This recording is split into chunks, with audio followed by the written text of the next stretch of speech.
Hi guys, this is Mercy, and for today's video, I'll be showing you my first travel from Cagayan de Oro City to Manila. So, naghag-char oy bitaw. Alas 4 ko nagmataan ni sayo ko kay kanang alas 9 magudang akong flight isod naman late. Iyo ko nakabot diri sa Lagandingan Airport. Ang unang buhaton is ipakita sa guard ang imuhang screenshot sa imong itinerary. So, mo na siya naka-advantage pag wala kay luggage kay pwede na ka mag-check-in diri sa kiosk, ambot basta sa pronunciation mao na siya. So diri check lagi lang nimo imuhang booking reference number, tapos makuha nimo diretso ang imuhang boarding pass. So nyara nagkuha na ako ang ako. Pagkahuman na masaka na din ka sa second floor. So na elevator, na escalator diha saka ka, tas dito na ka maghulat sa imuhang boarding. Nakasulod na ko, nakagingkod na ko dire. Medyo sayo manggug ko nakaabot mong taas-taas pang ako ang time nga maghulat dire. O kani nga time kani ang boarding time na namo o kani ang pasulod na miya. So makita ninyo mao ni siya ang kani ang itsura no sa dihang pasulod na. So tungod kay first time man ako maingon nga kani ang mura day gihapon ni siya bus no ang sulod sa plane. Dayon na din ni si auntie magdemo na siya magsayaw-sayaw na sa diha. So kaning siya nga time ready na nimo pa ang atong airplane nga atong gisakyan. So paspas na ni kay ang dagan niya ni. Mixed kid ang feeling ani nga time kay kani ang kulba siya nga kaning excited kay ko, pero mas mulabaw gid ang excitement kay magbabay-babay na ako sa ubos kay ana guys papa nga kung mo lupad na daw ang airplane yung gisakyan magbabay-babay daw ko para makita daw na sila. Anyway, so doon diara siya guys. So kanina nakalupad na siya noon. Dut kaya na siya sa feeling gid. As in hindi jud malikayan noon nakatulog jud ang akong sipon ani nga time. So mo na siya kita ni madiretso ang kani ang kaluagan sa katubigan sa kadagatan. Ang imong kadagatan maoy bahandi nga giampingan. So mga na siya na goodbye Balingasag, goodbye Cagayan de Oro, madura kong Manila. Ay kabalo mo guys kaning word man ni paminawon, pero kani bitong experience bitaw nako diri kay kanang ang pinaka the best nga experience nga ako nakuan kay kanang mag-turbulence siya guys. Basta ganay yung pag mag-turbulence kay kanang moagi na siya sa mga gabon. Hala, muuyog ang airplane. Basta guys ganahan kay kuara kay kada. Oh, grabe kay kuara was real bitaw challenging bitaw kayo. Nindot kayo siya sa feeling karang gaagi bitaw ka sa gabon. Feeling jud na ako na anak ko sa langit kay wala koy kakita gid lain color kaning inimuagi bitaw siya sa gabon kay kanang puro siya white murag jugag na sa langit. So basta oy ganahan ko ana kapag mag-turbulence. So weird. Basta so ang kaniya din kaning mga gabon na mura din sila mga bukid ba mura siya kanang kani ana sa lain-lain information mura siya basta mura siya bukid gid ang mga mountain pa ba nga lain-lain og sizes nga na. Pero sa kaning kung mura siya gapas kung imo siya tan-aw mura siya gapas ba kung gusto ka kanang mo ambak diya si kanina pagkakuan ko ba pagkakuan na bitaw kung gusto ko mo ambak gusto ko nga kanang makuntur-unto dara ba sa kani ang mga gabon bitaw.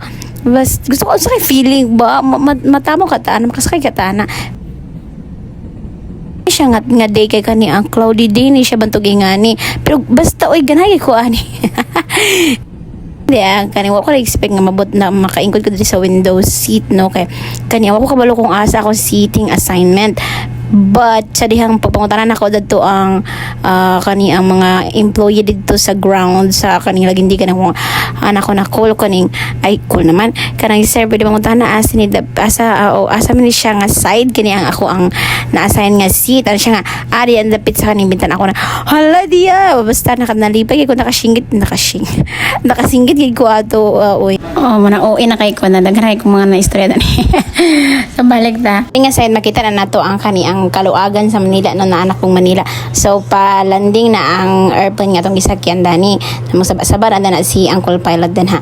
So karon makita na nato kung unsa ang feeling, makita ninyo magkaduol ang kaniang ang mga building, magkadako na siya, baka palanding naman ni ang airplane na to. Kaning first time na gid na ako motono gyud sa kaning yuta sa Manila, sa yuta sa mga Tagalog. So diara nagkahinahina na siya landing din na magkanaman na siya paubos. So ang paglanding, ang feeling din sa paglanding no, kanang muunto na kanang munto nakalit ang kaniang plane yung gisakyan ba. Speechless ko dani nga time no. Akong mata kay grabe jud kayo kabusog niya. Ang akong kasing-kasing kay kanang untol-untol bitaw siya sa kalipay no. Pasalamat jud kayo ko sa Ginoo ba kay kanang gipa-experience bitaw ko niya ani mga butanga. Kaysa ba yung nagdahom nga kaniyang probinsya na girl nga nahimog sa balingan sa no makatunob diri sa Manila sa nagdrama nako. So paglanding sa kaniang airplane no diri dili mo diretso anak mo na og sumagurat mo sa kaniang announcement sa pilot nga ana pwede na niyo tangtangin yung seatbelt tas pwede na mo gawas. So kaniya karon hinay-hinay na mi og pagawas. So dili man kinahanglan nga magdali-dali ka magtinuluray mo no. Ako gani ana wala kay ko nagunaw na medyo nagpaulahi ko pag nauna to diya naay bus nga maghulad sa inyo ha ana. So sa diara pagawas namin diri dapit sa kaning Terminal 3. So diara ni siya no. Narako gadagandagan na siya diha. First time na ako makatunaw dira. Pero chill lang gyapon ning bata dani dili lang nato ipalata no galit-galit ba. Chill lang gid ko ani nga time na pero sa tinuod lang gid gutom na gid kayo ko ani sakit pa kay akong ulog gabok ko ani sa kani ang Grab gaulat ko sa sakyan nako.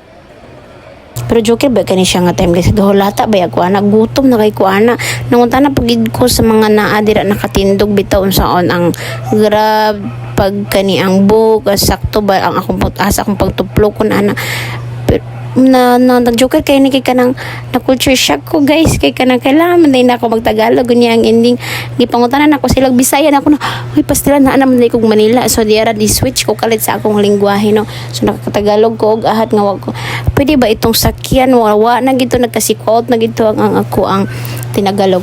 So kani ang while waiting unsa ni oras ani nakabot ko ani mga alas 11. So kani siya nga time alas 12 na ni siya gutom na ko ani gigutom na ko ani daw nakakaon-kaon makog gamay dito sulod sa plane kay na may kaning pagkaon nag-appel man nag-add-on man minaw.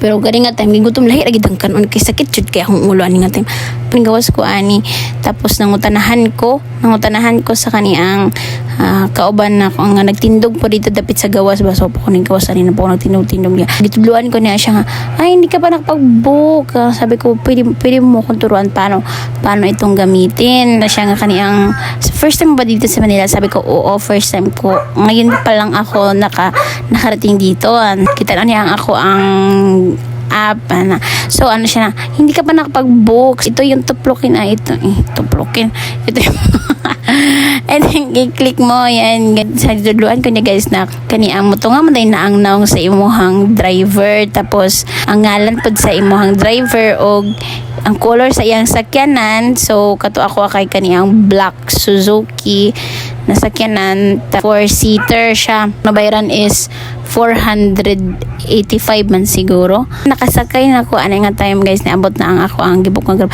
Sakit kaya akong ulo gid ana bay nga panahon na pero jet lag isiril gid ta diring dapitan no. So kit gid kay na akong ulo murag kani ang lami kay ang driver nga call pasikol gusto na gid ko moabot sa kaning hotel. Gihigda dira bay pero ulang pagkayam pasin nga makatulog ko ba. Ako gid ang hunahuna bitaw ani nga time guys. Kay gusto na ko makaabot sa hotel tapos magpiyong-piyong ug mukaon. Kay gutom na gid kaayo ko ani nga time. Basta may kaayo magbubugno kay haskang inita gid diring dapita. Pag abot din sa kaniang hotel nakaabot na ko nag-check-in ko pahulat sa ko kadyot ay gihatag ang kaniang card sa imuhang room. Sa nila nag-ingkod-ingkod sa ako nag-cellphone sa kadyot. And then nakasulod na yun ko taga-anak ko hinay na ko og pasaka kay pangitanan ako dayon ang ako ang room. So diara diba nakasulod na ko. So na-appreciate ka na ako na nindot ang room nga na kaning diri nga hotel. So sa kasabog kubo di ay ni siya guys. Kani siya nga hotel. Kumungutan na mo kung unsa ako ang tuyo diri. Wala lang, triple na ko mula. Daway. Nanaguan na ko ani nangita og farm joke lang. Naranash mo ni siya ang itsura sa room guys. Nindot siya. Kung kayo na ba kahit nasamtang na pa ako sa airplane ako nakula hindi ko nakadala og toothbrush yun ang problema ko. Dayon pag abot na ko diri na toothbrush duha ka buok tapos na toothpaste nakalimot ko hotel mo nito ako gistihan. Kung mao dyan niya akong pinaka-favorite nga part nga sa wakas nakahigda ra gid ko. Grabe gid ka kapoy. Pero ni bakod ko ana kay gigutom man ko sa pamatulog ko diretso niya gigutom ko so nagpalit ko og paniudto. So nag fast food ra ko may na lang na idol diri nga McDo na order lang ko daan sa akong para paniudto o para sa akong panihapon para dili na ko magawas-gawas pa o diretso na nga ako ang pahulay. Katinood lang gid gabi gid ko mapasalamatan ani sa Ginoo no bisag ko one day lang gid ni ang nga experience pero dili jud na ako siya malimtan permitted jud ko mapasalamatan sa iya ha. Ug maura to dire ako kutob guys. Bye.